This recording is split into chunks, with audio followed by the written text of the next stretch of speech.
Le recrutement d'un employé ne s'arrête pas à la signature de son contrat.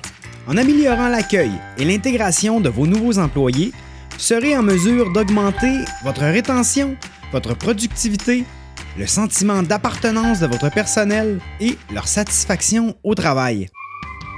En contexte de rareté de main-d'œuvre, porter une attention spéciale à l'intégration de chaque travailleur est en plus une façon simple et efficace de vous démarquer et de diminuer vos coûts de recrutement. Voyons comment vous pouvez organiser ce parcours. D'abord en préparant cette intégration, puis en personnalisant l'accueil lors de la première journée de travail et enfin en complétant l'intégration par différents suivis. Une bonne intégration d'un nouvel employé se prépare. Assurez-vous de communiquer d'avance l'arrivée d'un nouveau collègue à tous les membres de votre équipe par courriel ou en réunion. Le poste de travail et tous les outils de votre nouvel employé doivent absolument être prêts et fonctionnels avant son arrivée. Préparez d'avance une liste pour être certain de ne rien oublier. Quelles sont les fournitures nécessaires? L'employé aura-t-il une case ou un cadenas? Son ordinateur est-il configuré? Ses comptes informatiques sont-ils créés? A-t-il besoin d'un uniforme ou de vêtements de protection? Lui faudra-t-il une carte d'accès ou un code pour la porte ou la saisie de temps? En prévoyant d'avance, vous éviterez bien des difficultés et gagnerez en temps. Assurez-vous aussi d'avoir déjà tous les détails administratifs de votre nouvel employé. Son contrat d'emploi signé, son numéro d'assurance sociale et une copie de ses diplômes et certifications. Enfin, avant son accueil, choisissez un membre expérimenté de votre équipe qui servira de parrain au nouveau venu et qui pourra le guider et l'aider grâce à un plan de formation. La journée d'accueil est arrivée et c'est là que votre nouvel employé se formera une première impression de votre organisation. Ne l'installez pas tout de suite à son poste de travail. Demandez plutôt à son supérieur immédiat de faire le tour avec lui et de lui présenter à ses nouveaux collègues.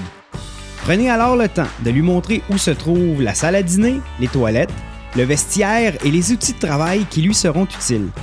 Remettez-lui son code ou sa carte d'accès et ses mots de passe informatiques. Cette première journée est aussi le meilleur moment pour lui présenter plus en détail votre entreprise et ses valeurs. Parlez-lui de l'historique de votre organisation et de vos objectifs corporatifs. Expliquez-lui votre organigramme ainsi que vos règlements et politiques internes. Montrez-lui aussi votre manuel de l'employé et une vidéo d'accueil si vous en avez. Enfin, prenez le temps d'examiner avec lui sa description de tâches et de discuter dès maintenant de vos attentes. Après la journée d'accueil, les semaines suivantes sont tout aussi déterminantes pour l'intégration professionnelle et sociale de votre recrue. C'est à ce moment que votre parrain et votre employé suivront le plan de formation établi.